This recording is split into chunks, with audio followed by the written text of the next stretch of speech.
শুভ বিকালের অনেক শুভেচ্ছা বন্ধুরা। তোমরা সবাই কেমন আছো? আশা করি প্রত্যেকেই ভালো আছো আমার ইউটিউব ফ্রেন্ড। তো সকলকেই শুভ কামনা জানাচ্ছি। আর এই দেখো, এটা হচ্ছে সকালে আমি পুজো দিতে গেছিলাম শিবলিঙ্গ। এটা হচ্ছে আমাদের পাড়ার শিব মন্দির, আর ওই যে মা দক্ষিণাকালীর মন্দির।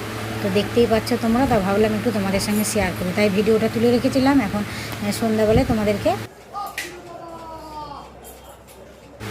তো ভিডিওটা শেয়ার করলাম বন্ধুরা। তোমরা সকলেই ভালো থেকো। এই দেখো, আমি এই 4টে মোমবাতি নিয়ে এসেছি, 4 জনের নাম করে ধরাবো। প্রথমটা হচ্ছে আমি আমার স্বামীর জন্য ধরালাম, তারপরেরটা হচ্ছে আমার দাদার নাম করে এটা ধরেছি, দাদার নাম গোত্র দিয়ে। তারপরেরটা আমি আমার বোনের নাম করে ধরাচ্ছি। দেখতেই পাচ্ছ 3 জনের মনস্কামনা বলে আর কি ধরাচ্ছি। আর এটা হচ্ছে লাস্টেরটা আমার সন্তানের জন্য। তো তোমরা সকলেই দেখতে পাচ্ছ, তো সকলেই এই 4 জনের নামে মোমবাতি ধরালাম, তোমরা দেখো। আর যেন আমার মেয়ের পড়াশোনা খুব ভালো হয়। আমার মেয়ে এমনি পড়াশোনায় বেশ ভালো। তো ধন্যবাদ, শুভ সন্ধ্যা, ভালো থেকো সবাই।